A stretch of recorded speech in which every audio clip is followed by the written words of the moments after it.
Tercer bloque de Alfil TV. Vamos a conversar ahora con Martín Redrado, economista, expresidente del Banco Central, para analizar un poco lo que viene sucediendo en el contexto económico y lo que se espera que suceda dependiendo del resultado de las elecciones en provincia de Buenos Aires. Martín, muy buenas tardes, muchas gracias por el contacto. ¿Qué tal? Un placer de saludarlos. Un placer. Doctor Redrado, ¿para qué escenarios nos preparamos después de este domingo electoral en la provincia de Buenos Aires? ¿Cómo cree que pueden reaccionar los mercados en virtud de los números? Bueno, hoy la expectativa es que el oficialismo pierda por poco margen, entre no menos de 5, o sea, entre 0 y 5 puntos de diferencia con las fuerzas, lo que se llama Fuerza Patria, o lo que es esta suerte de remake o representación del kirchnerismo en la provincia de Buenos Aires. Mi visión es que en ese esquema los mercados ya van a reaccionar en forma neutra. Ya están tomando esto como un dato de mercado. Obviamente, si llegara a ganar el oficialismo sería una sorpresa y habría una reacción levemente positiva, sobre todo más de los bonos y de las acciones. Ahora voy a hacer un paréntesis en materia de tipo de cambio. Por supuesto, si estuviera entre 5 y 10 puntos, la reacción sería de neutra a negativa, y si el oficialismo perdiera por más de 10 puntos, sin duda la reacción sería negativa. Esto es la perspectiva que nosotros desde nuestro equipo de Fundación Capital le estamos dando a nuestros socios, a las empresas que trabajan con nosotros en todo el país para que puedan tomar decisiones.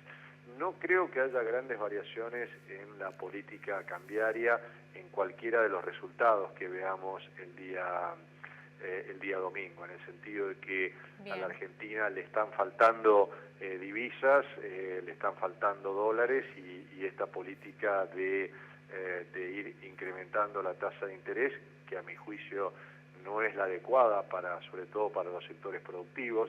Creo que el Banco Central debiera ser mucho más agresivo en la oferta de divisas en este momento, y mostrando que tiene las espaldas suficientes como para poder dar previsibilidad cambiaria, pero veo embarcado al Banco Central y al equipo económico en esta política de seguir sosteniendo altas tasas de interés hasta las elecciones, hasta las elecciones nacionales, y luego esperar que, si tuvieran un triunfo como se espera, más pronunciado en las elecciones nacionales que en las de la provincia de Buenos Aires, esto genere un mayor ingreso de divisas y poder entonces bajar las tasas de interés.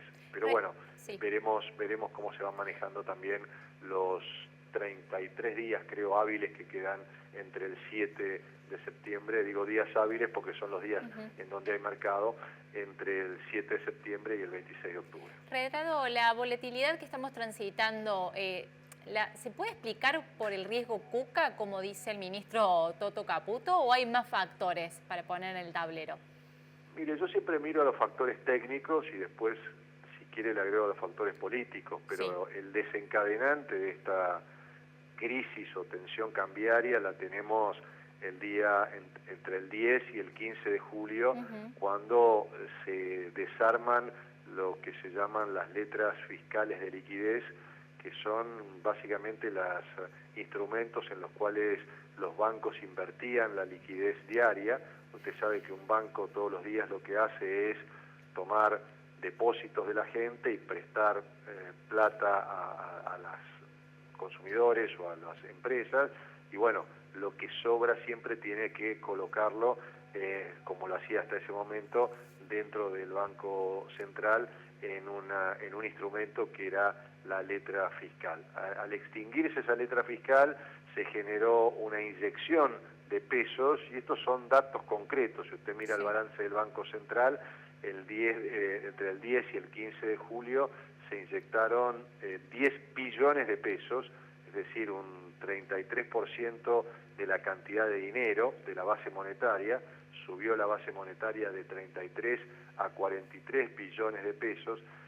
La inyección esa de pesos hizo caer muchísimo la tasa de interés, y los fondos de inversión que invierten en depósitos bancarios, lo que se llaman los fondos de de money market, en cual cualquiera que tiene una cuenta, cualquier empresa lo puede ver en sus pantallas para poder invertir diariamente. Bueno, esos fondos lo que tuvieron, al tener una caída tan fuerte de rendimiento, se movieron de pesos a dólares, y ahí empezó esta carrera de dólar, tasa de interés, licitaciones que se hicieron fuera de cronograma, y utilizar un instrumento estructural en el sistema financiero que es la suba de encajes. Usted sabe que los encajes lo que se utiliza es estructuralmente para regular el crédito, es decir, por cada peso que un argentino pone en depósito en el sistema financiero, el Banco Central lo que pide es que un porcentaje de eso quede dentro del banco por si hay algún depositante que viene a pedir ese depósito. Bueno, se subieron 3 veces los encajes a un nivel hoy del 53%, es decir que de cada peso que deposita un argentino en el banco solamente se pueden prestar 47, cuando lo normal es que se puedan prestar 70, 75, y esto lo que ha generado es una suba fenomenal de la tasa de interés que lo sufren todas las empresas argentinas, las pymes, que trabajan diariamente con crédito y con crédito a sus clientes. Eso ha sido, a mi juicio, el desencadenante de la crisis. La salida de las letras fiscales y el manejo improvisado que ha tenido sobre todo el equipo económico luego del 15 de julio. Redrado, según usted nos viene explicando, el gobierno viene intentando secar la plaza de todos esos pesos, subiendo los encajes y subiendo las tasas, pero no son medidas que sean aplicables a largo plazo. El gobierno espera que un resultado político favorable ayude a acomodar estas variables macro. En el caso de que haya un resultado negativo, y no hablo de las elecciones de este fin de semana, sino de las elecciones nacionales, estos instrumentos que no se pueden aplicar a largo plazo, ¿qué cabe esperar? ¿Se puede esperar una devaluación o qué escenario se podría dar en post-elecciones nacionales? Mire, yo estoy convencido que la devaluación no es la salida para la Argentina, sino seríamos los campeones mundiales en términos económicos, porque Argentina ha devaluado su moneda, probablemente haya sido de las monedas más devaluadas del mundo, y sin embargo esto nos ha dejado con una economía estancada, con un nivel de pobreza del casi 40% de los argentinos, con una distribución del ingreso también que se ha ido deteriorando año tras año. Por lo tanto, lo que se debe plantear en cualquier escenario el día 27 de octubre es una agenda productiva, una agenda pro-competitiva y una agenda federal. Y allí hay que hacer reformas, transformaciones que necesita nuestra economía, en particular una transformación de naturaleza impositiva. Argentina tiene un costo impositivo altísimo, con impuestos distorsivos que realmente perjudican a la producción, y entonces lo que se debe plantear es una lucha frontal contra la informalidad. Nosotros debemos ir hacia menores impuestos, pero tener una amplia base de argentinos que puedan estar dentro de la formalización. Para esto, por ejemplo, hay que reducir los impuestos al trabajo. Hay que trabajar también en una política exportadora que nos permita bajar aranceles, bajar los costos de exportación que tiene la Argentina. En una política de revolución. Si me permite que le pregunte, el problema es que el gobierno nacional no cuenta con el respaldo político en las cámaras para hacer ese tipo de transformaciones estructurales, o al menos eso es lo que alega. Mire, yo estoy convencido que hay que plantearlas y hay que dar el debate, a ver quién está en contra de realmente generar un sistema impositivo proproductivo. La Argentina, mientras se plantea un debate, así como se ha planteado el debate fiscal, en donde sí ha tenido un triunfo importante el gobierno y en particular el presidente, si ya nadie puede pensar hacia adelante que se pueda hacer política económica gastando más de la cuenta, utilizando al Banco Central como una escribanía del Ministerio de Economía, o como un chepibe pidiéndole que imprima billetes sin ningún tipo de medida ni control. Es decir, ha habido un cambio también en los argentinos, en donde sabemos que hacia adelante hay que hacer cambios en nuestra estructura productiva.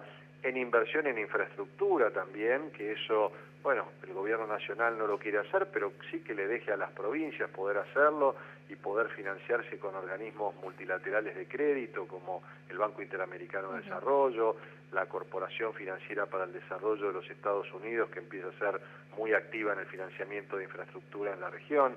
En fin, hay muchas cosas que hay que dar la discusión y estoy seguro que Argentina está dispuesto a darla y por supuesto con un mandato por delante que tenga el gobierno después de las elecciones no tendrá mayorías parlamentarias, pero sí tendrá el espacio como para dar esa discusión.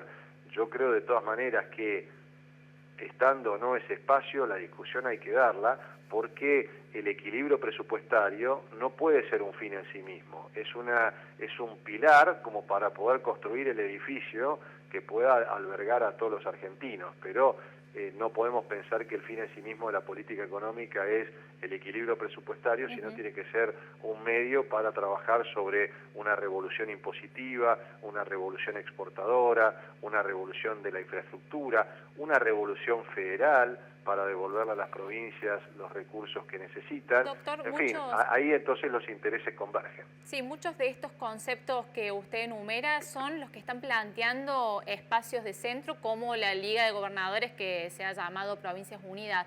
¿Qué expectativa genera o cómo analiza este surgimiento en el escenario electoral?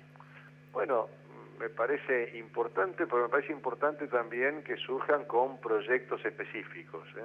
Creo que acá lo que se trata es de resolver los problemas que tiene la Argentina, que están fundamentalmente dados en la generación de empleo, que a mi juicio es uno de los temas centrales que estamos viendo y que se va a ir agravando si no se generan las políticas adecuadas. Entonces, bueno, es importante generar polos de discusión o, si se quieren, gobernadores que trabajen en generar espacios de discusión, pero llevar adelante propuestas específicas como los que yo acabo de señalar. Argentina necesita ir, por ejemplo, a una simplificación impositiva, necesita disminuir impuestos al trabajo para poder incorporar trabajadores a la formalización, necesita eliminar las retenciones con un cronograma cierto y certero y tomar en esa transición el pago de impuesto a las ganancias como parte de pago de las retenciones, es decir, que aquel que está en la economía informal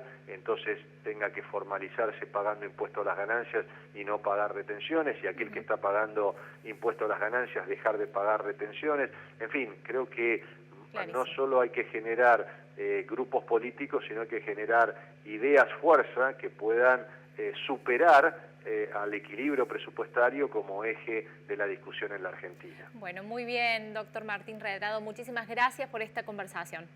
Gracias a ustedes, hasta cada momento. Ha sido un placer. Despedimos al economista Martín Redrado. Quédense ahí que hay mucho más al Fil TV tras la pausa.